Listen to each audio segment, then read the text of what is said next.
Daniel Negreanu is holding on Queen 10 suited. Pre-flop, this looks completely standard on the surface, but the seeds of the later pain are already there. Negreanu opens Queen 10 suited from early, the kind of hand he loves, connected, plays well, multi-way, and can make disguised big hands. Demjan flatting in position keeps his entire range wide. Medium pairs, suited broadways, suited connectors, some traps. Then the big blind comes along as well. What that means strategically is simple. By the time they see a flop, there are 3 ranges involved, and Negreanu is the only one who has really capped nothing. He is the pre-flop aggressor. He has all the big pairs. He has the strongest broadways. The flop comes down absolutely dreamlike for Negreanu. 10 Jack Queen. Top 2 pair, a board that slams his perceived range as the raiser. But it is also an insanely dangerous texture. Every random hand with an open-ender or a gut shot suddenly has a reason to stay. When Jacobson checks, Negreanu does exactly what you expect from someone who just smashed this board and knows he smashes it range-wise too. He bets 22,000. The sizing is important. It is not tiny stab sizing. It is a "this pot is about to get big" sizing. Demjan just calls. That call is the first warning sign. He is not afraid of the story Negreanu is telling. The turn bricks off with the 3 of spades. From Negreanu's point of view, that is one of the safest cards in the deck. It does not complete any obvious draw. It does not pair the board. It does not change who is supposed to own this texture. So he does what good players do when nothing changes, and they already had a huge value hand. He keeps telling the same story and increases the pressure, betting 55,000.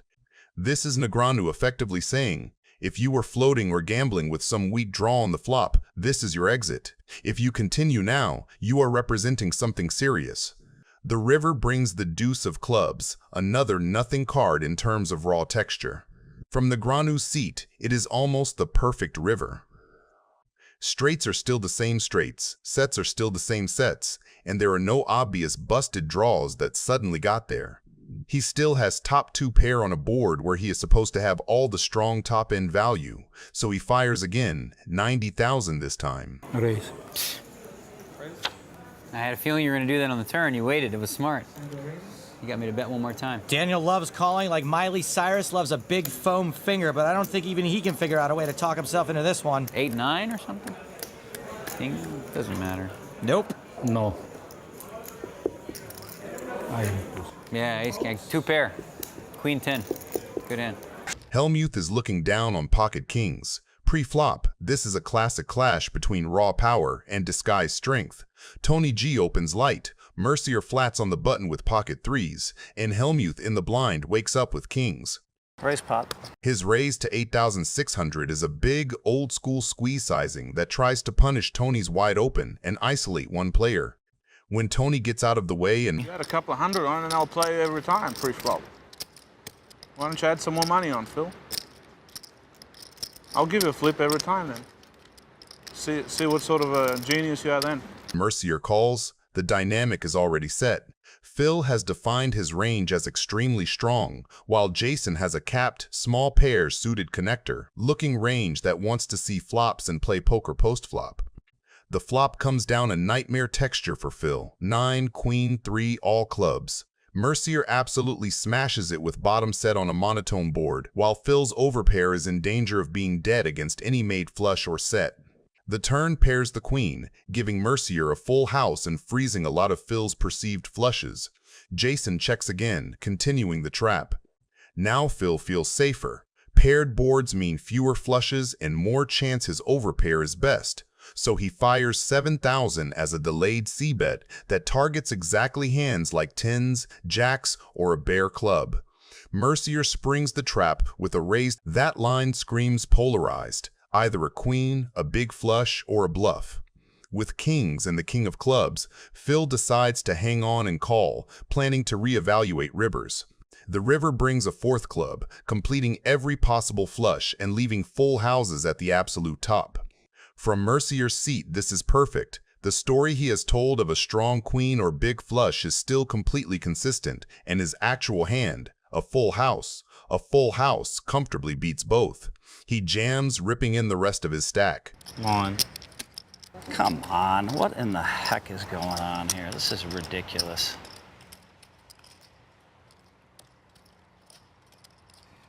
This is what happens to me when I play in these frickin' cash games. Now you're back to yourself. That's better. I couldn't hold it in. I was worried I lost you. God, this is so brutal. Jason's betting big here, having a pretty good idea Phil's got a premium hand. How much is it? 67.9. Phil folds. That's a one we gotta show. Phil gets away from it and saves himself almost 70 grand. Felt like a sick bluff, sir. Sick. Or pocket nines. Either or. God, that's so brutal. Could have been worse. If I bet the flop, I'd just ship it with him. Daniel Negreanu is looking down on King-Queen offsuit. The table is four-way after Tony G opens, and Viffer, Negreanu, and Scott Seaver all come along. That matters because equities flatten in multi-way pots. Single pair hands lose value while nutted, and draw heavy holdings gain. Tony G's range from early position in this lineup still contains suited connectors. This is room for everyone to keep improving. I mean, the way you guys all play, there's certainly tons of room. Yeah. Scott calls. I'm gonna go with an old Hellmuth trick. Watch this, gentlemen. Check in the dark.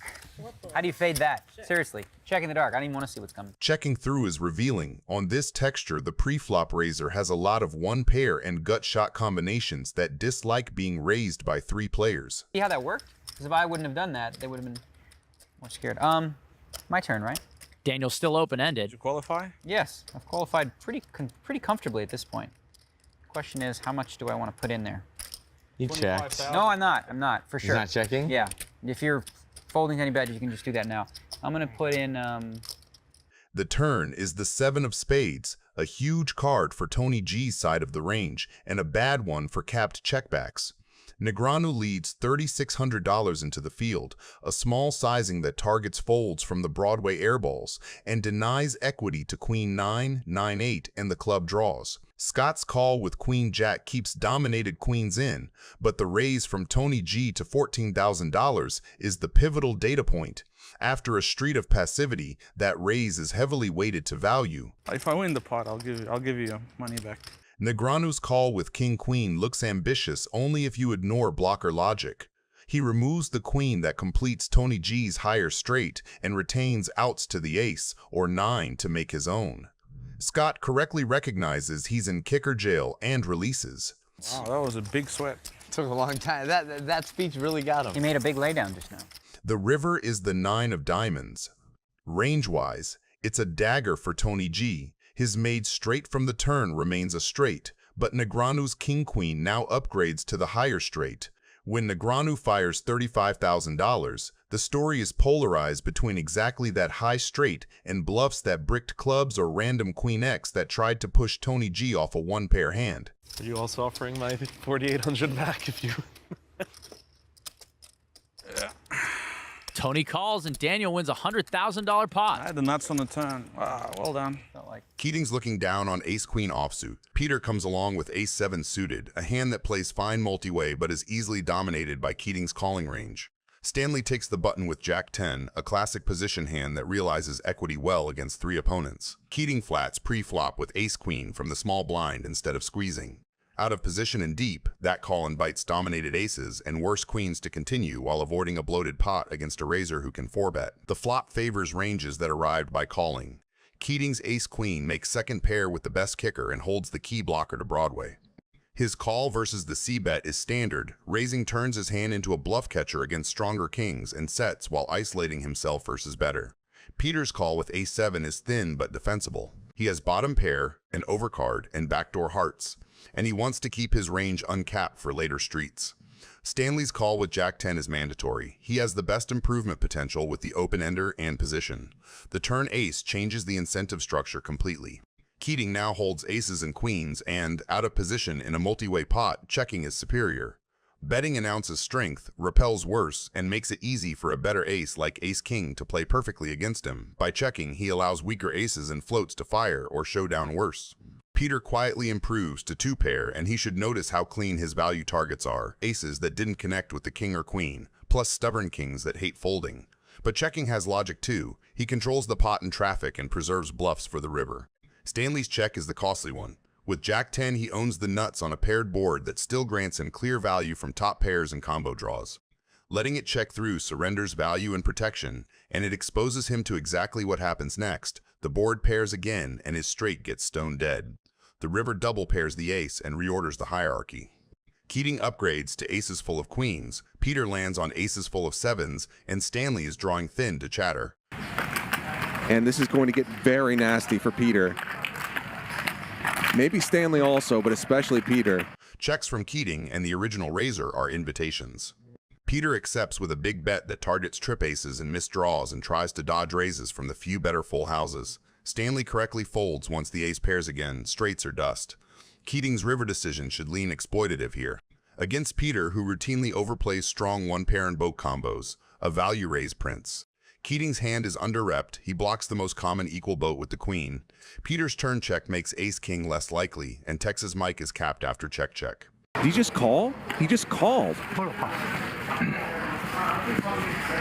Bill Perkins is looking down at queen 8 offsuit. You can't let him hit the 2-outers. I don't think you know how to beat this game. If he had 2 9s and he just shoved there, and he just put in like 80,000, you think that's good poker because he won? No, is that good poker because he won? Or? I'm not saying that. I'm saying that he made the move on the right moment and in the right spot. You know what I mean? Okay. So, because, so he's playing really good poker. So he's like a great player now, huh? What are you saying? I want to hear you say what I'm saying. You don't understand what I'm saying. Tell me. He's a great player, right? This guy? You don't understand what I'm saying. Pre-flop sets the stage for a classic collision between a fearless professional and a wealthy amateur who refuses to back down. It was great poker. I folded. He got me off a pair. Dario Minieri, the aggressive Italian pro known for his hyper-loose style, opens the pot to 1,100 with ace-queen suited. It is a standard open, but the action gets interesting immediately. The flop falls a texture that spells disaster for the amateur. Both Minieri and Perkins flop top pair, but the difference in kickers is catastrophic. He's up like 100 again or something. the young Shaolin monk. It's awesome. Minieri starts with a continuation bet of 2,100. Elke, holding 2 overcards and a gut shot straight draw, makes a sticky call, refusing to give up just yet. Then, Perkins decides to take control. Misreading the strength of his hand and likely putting the pros on draws or weaker pairs, he raises to 10,000. This is a massive overplay. By raising top pair with a weak kicker in a multi-way pot, Perkins effectively isolates himself against hands that crush him. He folds out the worse hands and keeps in the better ones. Minieri, realizing he has the amateur dominated, makes the disciplined call. He doesn't need to re-raise yet. He wants to keep Perkins on the hook. Elke, realizing he is sandwiched between a raiser and a caller, wisely gets out of the way. Minieri checks the turn. A brilliant tactical move. He feigns weakness and invites Perkins to fire again. And Perkins does take the bait. He bets 15,000, fully convinced that his queen is the best hand. He is value owning himself betting for value when he is actually behind. 56.1 more. Minieri moves all in for 70,600. Minieri springs the trap. He shoves all in for a total of 70,600. This is the moment of truth. Perkins has bloated the pot with a marginal hand and is now facing a shove that represents extreme strength. You must have me beat. Yeah, I'm just gonna look at my pocket for a second. This doesn't go on the table. Let's see what I got left. Tell me what you have and look at my face. I bet you don't. Come on, I can't get an edge on that because I'm already made my bet. I did already my bet. Are you gonna show your hand? I can't answer this now. Amanda. I can't answer this now. Can she make you show your hand? I don't want him to show his hand. Oh, come on, guys. Amanda, you got that one right. That was a good answer, because the hand's not really over. Just for agony's sake, I think your hand's worth $56,000. I want to see your hand. He calls. Ace queen. You got it. What do you have? Queen 8. How many times you want to run? 3. Okay. River number 1, 5. 5. He didn't have any ace. I gotta give you good news. River number 2, tray of spades. Oh, good talking, Dario. Shot for an 8. For my friend, 1 time for Texas, and 8 for Texas. This game's sick. Texas. River number 3 goes to Dario. Take it. Ship full cargo to the Italian. They ship 80,000 with 1 pair at this table. All right, let's rebuy. Phil Hellmuth is looking down at pocket queens. Pre-flop, this is one of those classic big pair collision spots where the trap is sprung before a flop is even dealt. Hellmuth opens to 800 with completely standard and absolutely expecting to be ahead of most of the table. I have the button. I shouldn't even look. I should just decide I'm gonna win. Oh, I don't have to decide I'm gonna win. I'm just gonna win. Lock calls. I'm just gonna win this one. Lock flats, which already narrows him to a lot of medium strength hands and some traps. How about the pot? Bill Perkins comes in with the pot. Little pottage. Pottage in the cottage. Pottage. In the cottage. That sizing is fine. It isolates the opener, punishes Lock's call, and announces a very strong range. How much do you have there anyway? What is it? Nothing. You keep saying not much, and this is a 25K chip, kid. Nothing. I don't know. Hellmuth looks down at queens, sees Lock's dead money in the middle and the wide public perception that Perkins can be splashy, and decides to... All right, I raise the pot too. Hi-ya! It is a sizing that does 2 things at once. It tries to shut Leak out, and it tests Perkins to see whether he really has it or is just leaning on position. What are my choices? Ship it, call, or fold. I re-raise the pot. All right, I'm all in. I'm all in. It's all in. Okay. Aces or? I got queens. I have kings. Holy cow. I mean, let's just run it once, I guess. Go. I decided in advance I'm only going to run it once today. You know what? Poker should get back to this one-time thing. It's so manly. It's like the West. We're going to go find gold and go into the West and run it one time. 6, 5, 8, all hearts. Turn. Ace of diamonds. 10 of clubs, and Perkins is going to double up. Hi, Sam. Thank you. Ta-da! I finally won a hand. I had maximum tilt juice. It was like overdrive. I mean, the businessman, you know, he shows up with kings when he has 43,000. Come on. You know, So ridiculous what happens to me in this game.